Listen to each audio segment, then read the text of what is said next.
Hi there, my name's Nancy Loewen. I'm a children's book author and I live in St. Paul. Dr. Artika Tyner with Planting People, Growing Justice asked me if I would tell you guys what I know about writing nonfiction. So that is what we're going to do today. So now I'm going to try to share my screen and we will get going.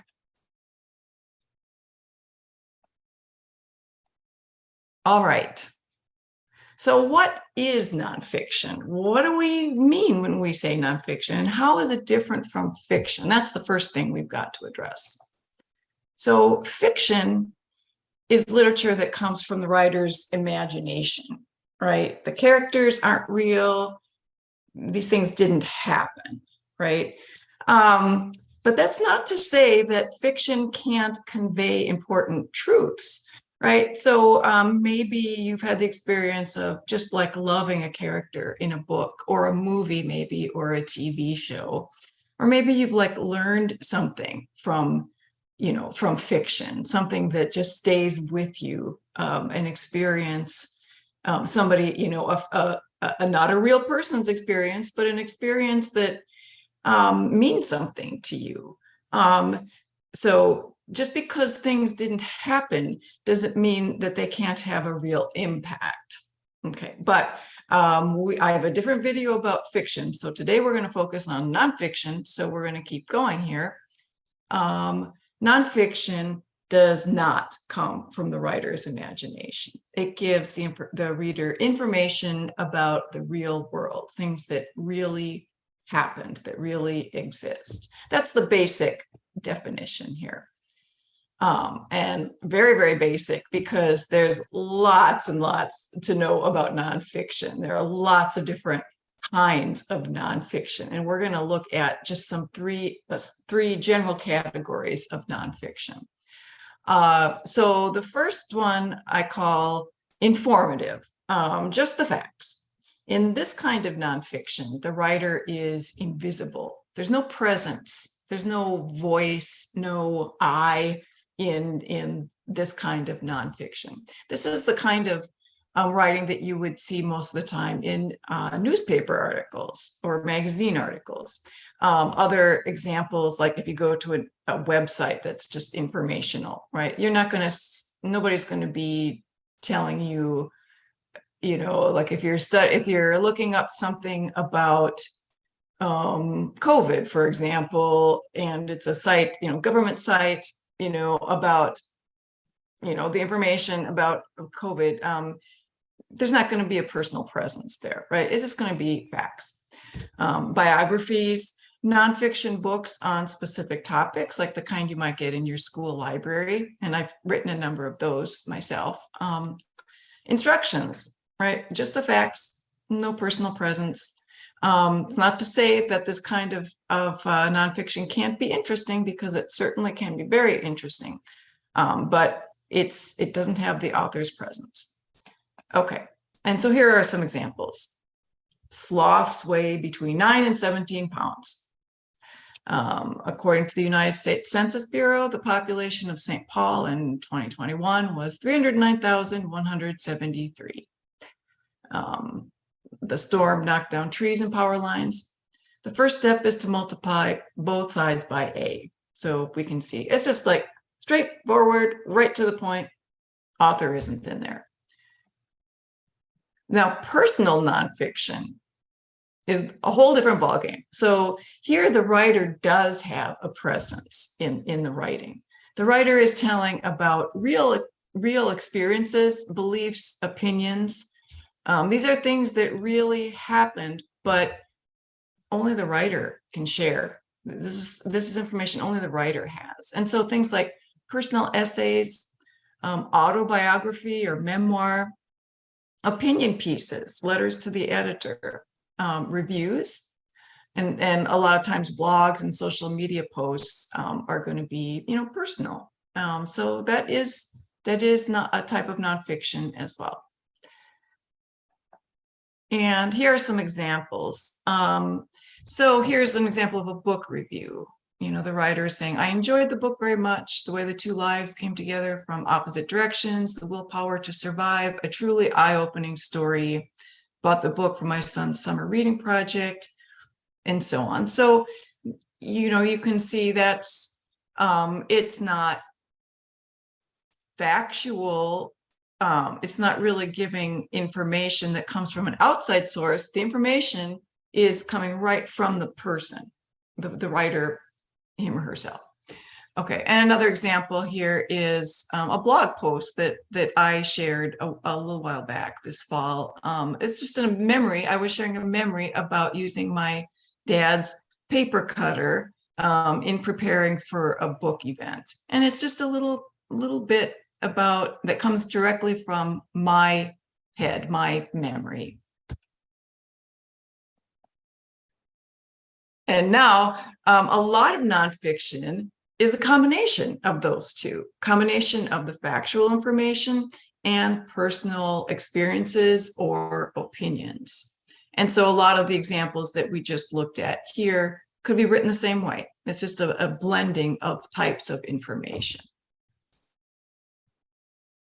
And here's an example. Again, this is a blog post that I posted not that long ago, just before Christmas. So I had been stuck in a blizzard many years ago, like 39 years ago. I got stuck in a blizzard. I was in my car for a long time, and I wrote a piece about it in my college literary magazine at the time. And so this right before Christmas, remember, we had this terribly cold, terrible storm, and people were saying, it was the coldest Christmas in roughly 40 years. Well, that was the Christmas that I was stranded in that blizzard. And so, this stuff is, I'm sharing something that's really personal, but, the information here, I didn't make that up. That's real stuff. The temperature today ranged from -5 to -13, blizzard conditions, dangerously low wind chills. That's real stuff. So a lot of the time when we're writing, we're going to be blending the factual stuff with the personal. And here is another example. So here we're talking about scientists they discovered this seed that was still living after, thousands of years, 2,000 years, I guess. So, and the writer is telling us the story about this, but using kind of a personal approach, inserting her own presence. So here at the end of this little segment, we have, I wonder where it is right now. But even before that, it's not like she was just writing in a strictly factual way and then all of a sudden, put herself in there. No, I mean, she's using different language here. For example, she describes the scientists as they discovered that their seedling had been waiting for them within a peat bog in China for no less than 2,000 years. This tiny seed had stubbornly kept up the hope of its own future while entire human civilizations rose and fell. And then one day, this little plant's yearning finally burst forth within a laboratory. I wonder where it is right now. I just love that. But so, and you see how she's writing about this seed. She's like personifying it, right? She's kind of using words like stubbornly and hope and yearning. So she's writing about a factual thing in a personal way and also a poetic way, right? She's using literary devices to make her nonfiction writing come alive. Okay, so now, what's the first step? Say you want to write a piece of nonfiction. The very first step, no matter what kind of nonfiction, any of the kinds that we talked about, what's the first thing you need to do? That is pick a topic that really interests you. I have a few pictures here. Alzheimer's. So my dad had Alzheimer's, and I often took part in these Alzheimer's walks to raise money for Alzheimer's research. That's a topic I could write. I could approach that from lots of different angles, right? I could I could write about my personal experiences with my dad. I could write about like my whole family's experiences. I could keep it strictly factual and just, write a piece about where research stands right now, or like the history of that research, and probably lots and lots of options in between. This picture here, this is actually, I grew up on a farm in Mountain Lake, in southwestern Minnesota. This is kind of the backside of our family farm, and great clouds, huh? I just love this picture. It's actually my screensaver, but so maybe I want to write about clouds. Clouds are really cool, right? How do clouds form? What are the different kinds of clouds, and like how common are some of them and how rare are some of them? Lots of things I could do there. Or maybe I would want to write a piece about how specific memories of different clouds, or what moods they inspired in me. So I could make it in completely factual, or I could make it completely personal, or somewhere in between. And this is a picture of the Smith Avenue High Bridge that was reconstructed not that long ago, right here in St. Paul. So this bridge, maybe I like bridges and I think they're cool, and I want to know more about bridges, what kinds of bridges. I could write about that. I could write about the history of this particular bridge. I could make it personal. In this case, I could, because I used to live somewhere around there, and I had a friend who lived somewhere around there, and we would get together, and when this bridge, when the old one was still open, it would be really quick for me to go and visit my friend. But when it was under construction, it's like I had to drive way around in order to visit her. And so, and then it was kind of a hassle. And then the bridge, finally was done, and it was so great. And we could connect with each other a lot easier. Now I don't even live over there anymore. I live somewhere, farther here.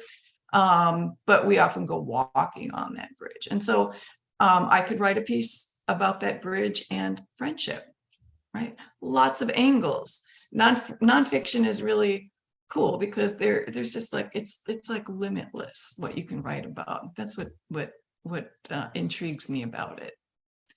Okay, but so for this little segment here of the video, though, I want to talk a little bit about research, because that will help prepare you kind of whatever kind of piece you want to write about. There's some things that some like best practices that you should probably keep in mind. The number one thing is to use trustworthy sources. So I'm going to go fairly quickly through some of this, because I imagine that you have learned this in school. You probably have certain websites, like data banks, whatever, that you can access at school. And I don't know what teachers are advising you to do, but so I'm going to keep this part fairly general. But to use trustworthy sources, is the organization or publisher well known? I mean, are you going to want to cite an article from the New York Times or Minneapolis Star Tribune, or are you going to want to cite something from some kind of weird little website by somebody that you have no idea who that person is? Yeah, those are extreme examples, but that's kind of the idea. You want to look for credibility.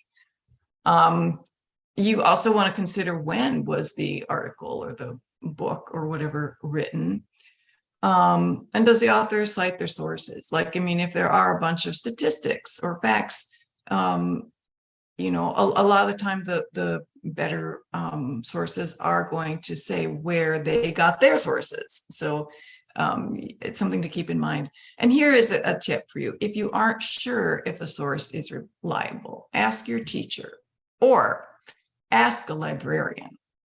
libraries have reference librarians, and it is their job to answer questions and to help people with research, with finding things out. You can call them. It doesn't cost anything. They love to help. Keep that in mind. Use your library as a resource. It's like I say, they love to help, and it's free, and it could be it would be a good habit to get into, right? It's like your world can expand, because you've got help. You're not in this alone. You can always call your librarian. They're going to be happy to help you. The other thing is, if you're writing like an actual research paper, you're going to want to find at least 3 good sources. So you're probably not going to want to just focus too much on just like 1 or 2 sources. You're going to want to make sure that you're kind of getting a bigger picture by looking at more sources. And here, I guess I didn't start with this, but like internet, books, magazines, encyclopedias. I often find that encyclopedias are a good way to get started because they give you an overview, a quick look at something. I also sometimes look at children's books, books that are, even those that are written, at a pretty, young level, younger than you would read yourselves. They can be really helpful because they give you the big picture. They're often very, have a lot of good information, and it can help you kind of structure your thoughts, if you look at something like that. People are good sources too, and I'm going to talk just a little bit more about that in a bit. Okay, so now you've got some sources. What do you do? Well, this is kind of, for me, this would be the fun part. And this is just, you don't need to jump into writing. We don't need to jump the gun on some of this stuff. Enjoy it. Get to know your topic. Just read and learn. Get familiar with your sources. One thing I do want to mention too, sometimes sources, you might think when you pick them out, you might think, hey, that's a good source, but it might not be. It might be too hard for you to understand, or maybe it doesn't have relevant information. You don't have to use it. Just put it aside and try to find something else if you can. And I just have to point out, this is my dog, Dory. She, long time ago, I don't have her anymore, but I just thought that was a cute picture, and I like to share Dory with whoever might be looking at this video. Okay, so now what? So you've read about your topic, you've relaxed, you've kind of, you have all this information floating around in your head. Now what? How do you organize it? So one thing that I find is helpful is to think in terms of questions. Pretend you don't know anything about your topic. What would you want to know? So this is really just brainstorming. You don't have to put it in order yet. That's the next step. So don't get ahead of yourself. Just put it all out there so that you can see it, and then you'll be able to organize it. And this way too, if you do it this way, you might get like a deeper piece. You might find yourself, thinking of questions that are more interesting and yield more interesting answers than you would if you were just like, I got to write this, I got to organize this, I got to learn this and organize it and everything all at the same time. And no, separate it out into steps, and that's going to be really helpful. Okay, so this is just an example. This is a book that I wrote a while back about writing your own research paper or research report. This is part of a series called Writer's Toolbox, and I cover other writing genres as well, like how to write a silly story, a scary story, a fairy tale, letters, journals, things like that. The series is for students who are a little younger than you guys are. It's for probably second and third graders. But I have heard a lot of people say that older students use it too. Some teachers use it in their classrooms, and it might even be in your school library or your local library. So you know, if you're interested in learning more, you could check it out. Like I said, I often find that those books, even if they're written at a level that's younger than you would normally read, they can be useful. So maybe this one would be useful for you. So this is just an example here of like those brainstorming questions. This example report, somebody's writing about a platypus. And, you know, these are some brainstorm questions here. Okay. And so remember I said something about talking to people. I think this is a good stage of your project to talk to somebody if you can. Because you have enough background with your topic to be able to come up with some really good questions. So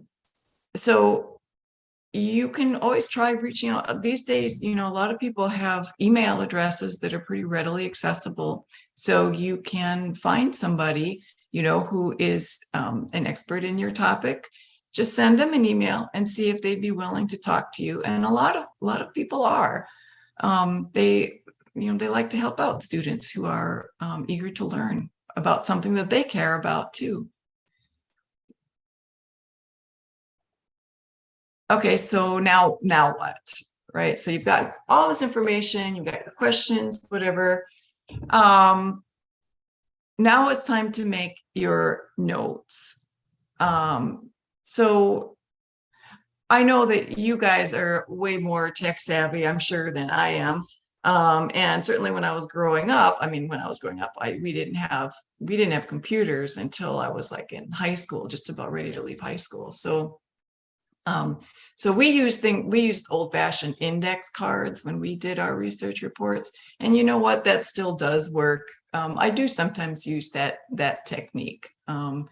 It works. We don't always have to go the high-tech route, but you probably do have a word processing program on your computer that you would use. Maybe you have a special app, or maybe your teacher, you know, has a certain process that you need to go through. But in any case, that's the next step, is the note taking in whatever way you're most comfortable with.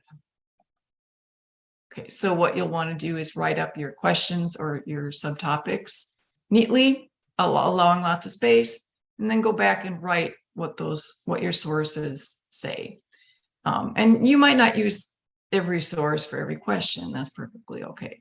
So you're going to want to include the name of the source. For example, here we've got a mythical or a hypothetical magazine called A Platypus's World, or book. I suppose that's a book. And then another one here, Platypus. And so you have the name of the book, the page numbers. You probably want to make sure that this is like for your own use. You'd probably want to, you know, make sure that you would remember like the name of the author and the publisher and stuff. And we'll get to that a little bit too later. If it's a website, you're going to want to put the website URL or website address down.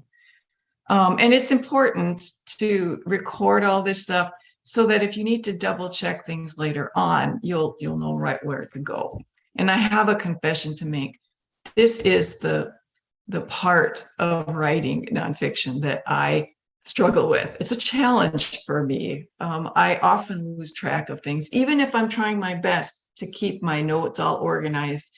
You know, there'll be something that I am missing. I need to, like, I'm scrambling. I'm trying to, like, and I know I read that somewhere. Where was that? And I'm, you know, going through all my sources, and who knows if I'll be able to find it or not. But so I admire people who are able to be very, very organized with this process. And even though it's something I struggle with, maybe you don't struggle with it. And, you know, we do need to try, right? Because we need to know where our information comes from. That's important. Okay, now here is a big question. Is it okay to copy and paste? Or to, like, if you're taking hand notes, you know, to write word for word? Okay, so right now, if you're only taking notes, maybe it's okay to do that because you're not going to be sharing those with anyone. This is just your own private process here. But when it comes to your actual writing, you are going to need to put what you learn in your own words. Because if you use another writer's words without permission, it's called plagiarism. And it's totally against the rules, at school, in the larger society too. It can get you in trouble. So if you, and when I say, word for word, I mean, it's like, big chunks of text. Of course, some words are going to be the same. You can't like entirely, change everything up. But if it's identifiable as some other writer's work, then that's not good. So if you think that you might slip up when it's time to write your piece and copy your source word for word, or maybe accidentally plagiarize, then it would be better to reword your material from the start. Like as you're taking your notes, don't write it word for word, don't copy and paste, just write the key words, enough so that you know what is meant. And then it'll be easier to put things in your own words when it comes time to write. And of course, since you have all of your sources in your notes, if you do, struggle, well, what did I mean there? You'll know right where to look. So, okay. Now you've got your questions, you've got your notes. Is it time to write? Almost. It's time to make an outline. Now, I should say some people are really good at just diving in and writing at this point, right? And that's okay. If that's you, go for it. But for me, and probably for a lot of you, it's an outline is a helpful tool. It lists your ideas in the order you plan to write them. It's kind of like a roadmap. And here is an example of that platypus one. So just, the different topics here and, some facts here. And another advantage of doing an outline is that you'll be able to better see if your ideas are in logical order before you get too involved in the writing of it. So that is a benefit too, because you might write your outline and say, hey, no, that's not right. I got to put this before this, So an outline gives you the opportunity to do that. Now is it time to write? It is. And do you have to write it perfectly the first time? No, you do not. Don't worry about getting everything right the first time. Your first draft is just a starting point.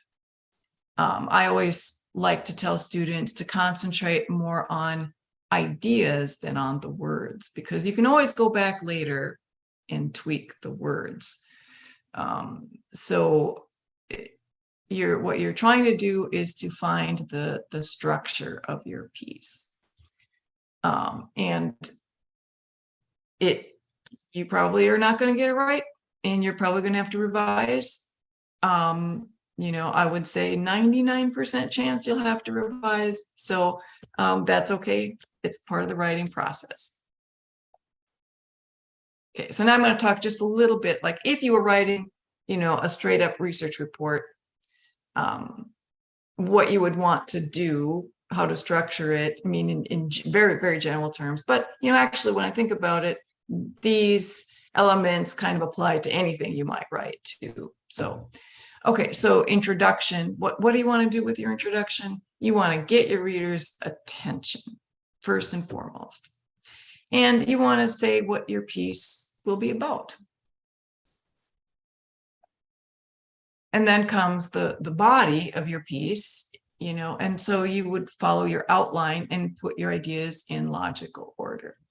And so the first sentence in each paragraph is the topic sentence. That should let the reader know what that paragraph is going to be about. And you'll need a new paragraph whenever you have an important shift in ideas. The idea of these topic sentences, that comes up more readily with the straight up nonfiction, where you just have the facts. with some of the other more creative forms of nonfiction, you might not have a topic sentence per se, but you will definitely have shifts in ideas. And so you need to be aware of when those shifts are taking place, so that you can put in paragraph breaks. And so I'm going to talk a little bit more about paragraph breaks, because this is actually kind of a pet peeve of mine when writers don't use enough paragraph breaks. I work with students in high school who are getting ready to, apply to colleges. I help them with their application essays. And I have found that very often students don't put paragraph breaks in. They just kind of write in one big chunk. But that's not really helpful to the reader. So readers need those visual breaks to help them process the information. So if you look at these two, these are excerpts. Actually, I didn't put that down here, but from a book that I wrote called Four to the Pole, a story about polar explorer Anne Bancroft. So, if I had this big chunk here, it would be a little bit harder. You might look at a big chunk on a page and feel a little discouraged. But if you break it up, it's just so helpful to a reader. So keep that in mind, And now, okay, so now we're talking about the conclusion. So your conclusion brings your piece to a satisfying close. A lot of the time, people recommend that you restate your main ideas, or even tie back to your introduction, kind of come full circle. That's a great way to approach writing your conclusion. You don't have to write it that way. Often just the best line will just pop into your head. You got a zinger there, something that kind of resonates, it stays with the reader. That's great when that happens. So I do believe it's totally worth it to spend a little extra time on your introduction and conclusion, make them as compelling as they can be. And I liken it here to giving your reader a friendly hello and a heartfelt goodbye. That's what it's all about, right? You're connecting with readers. So, give them that, as much connection as you possibly can.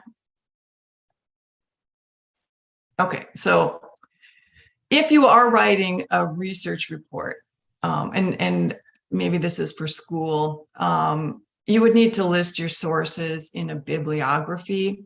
And there are probably programs now that students use. But basically a bibliography, includes your sources, the source name, author name, publisher location, year of publication, publisher name, etc. A lot of the time, all the time, you can find this information on the copyright page of a book, which is usually at the beginning. Websites too, you're going to want to cite. Usually you're going to need to include the name, the website name, the date that you viewed the article, and then also the website address or the URL. Okay, so this is for something that's pretty formal, right? If you're doing this for school and your teacher asks you to do this, even if you aren't writing a formal bibliography, or this is just something that you're doing on your own, write an informal one and keep it with your piece. Keep your sources, because you just never know when you might want to look something up. You might write a great piece in 6th grade, and maybe when you're in 10th grade, you think, hey, that was really good. I think I want to learn more about that topic. I want to expand what I wrote. And then, if you keep it, you've got it all there. Write what you did and where you might want to go. Okay, so far we've been looking at, the actual research report, but it's all about, the factual part of it. But as we've been talking about as well, many kinds of nonfiction include the writer's own thoughts and experiences. And so I'm giving an example here about Martin Luther King Jr. Day. That's because it was just like a couple of days ago. I was working on this while, during that time on that Monday in January. And so that's why I use that as an example. But so here are some approaches that you could take if you want to write about that day. You could write something that's straight up facts, the history of it or some angle of it. You could write a personal account, maybe a particular day, maybe, over the years, anything that has stood out to you, something that's all personal. Or you could do a combination, something that's about facts and then some personal memories, maybe beliefs about how you think the day should be celebrated. That's nonfiction too. Our opinions and beliefs are also nonfiction. So that is definitely something to keep in mind. Letters to the editor, opinion pieces, persuasive pieces. It all is under that umbrella of nonfiction. So if you chose to go this route, you'd be doing a lot of research. But even with these other two approaches, your process is going to be much the same as what we just talked about. You're going to learn about your topic, either from, those reliable sources we talked about, or exploring your own thoughts. You're going to plan your piece by writing an outline, unless you're one of those people who just plunges in. If you are, great. But if you write an outline and then write a first draft with a solid beginning, middle, and end.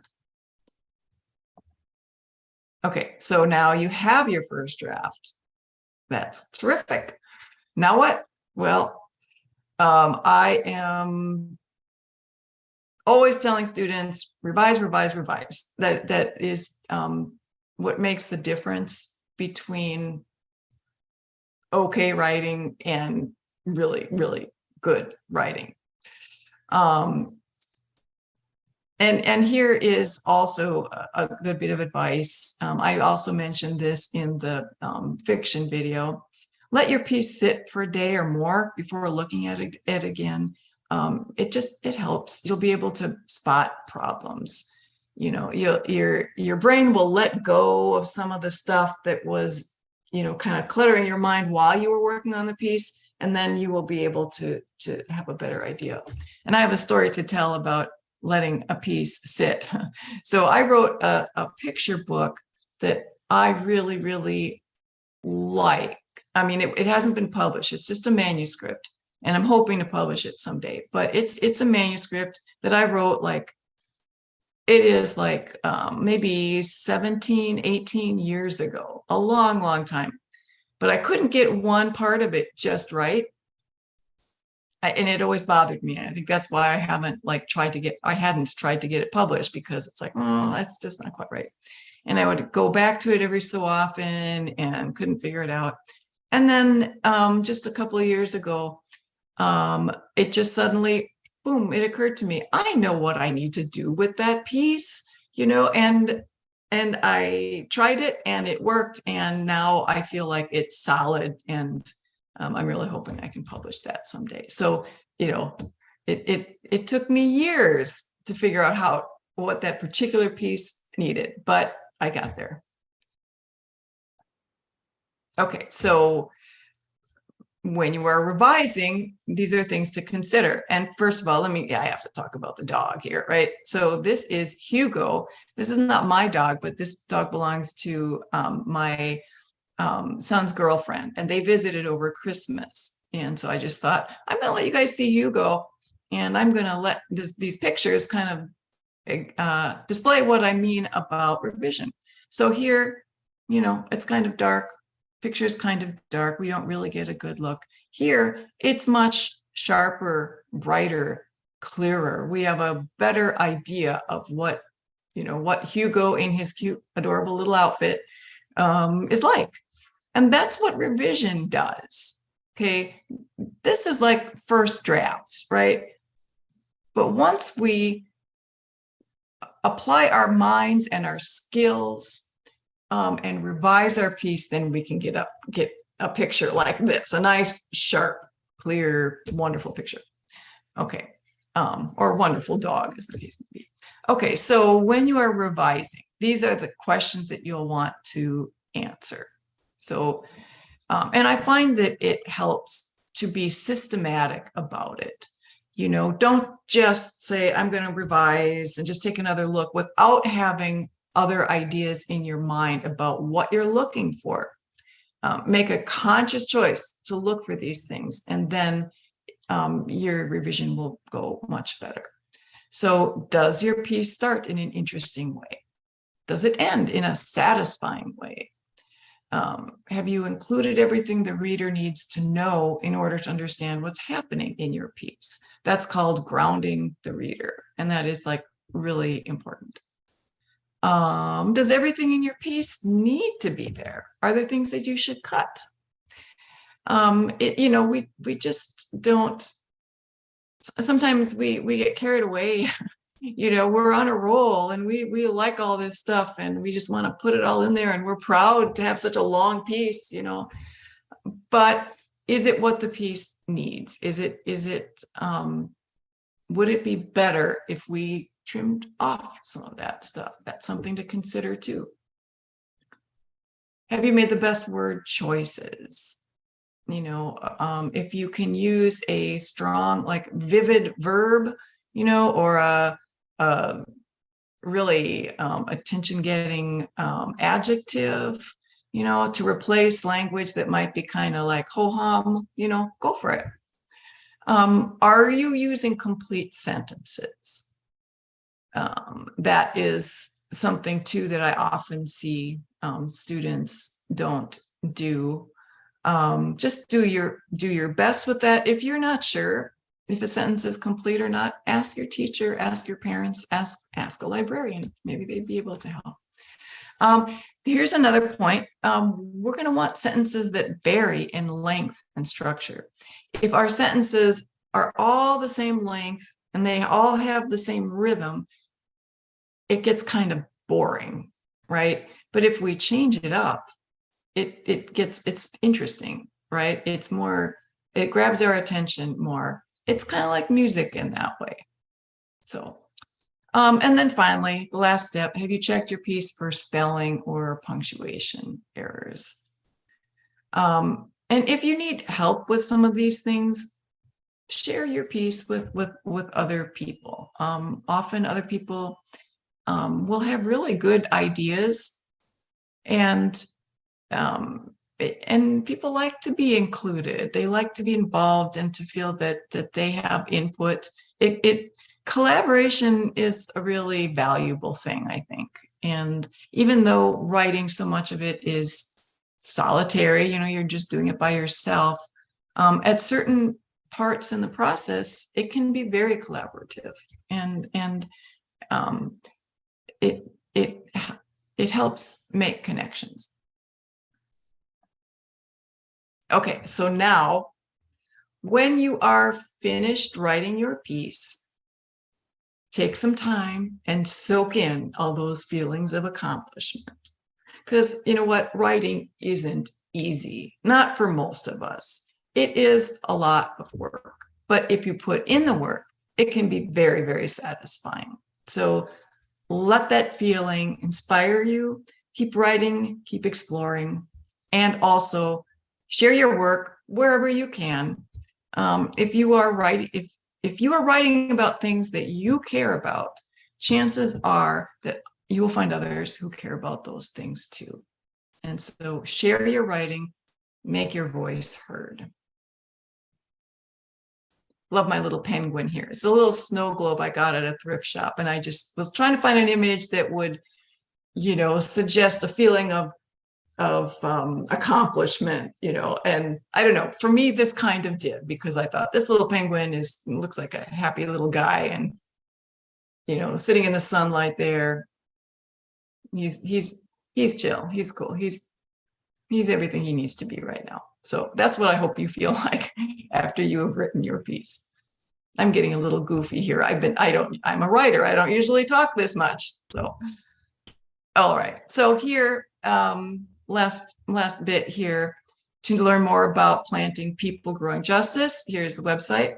Here is my website if you want to know more about me. So thank you so much for being here with me today and learning about nonfiction. Like I said before, keep writing, keep exploring. Thanks. Bye.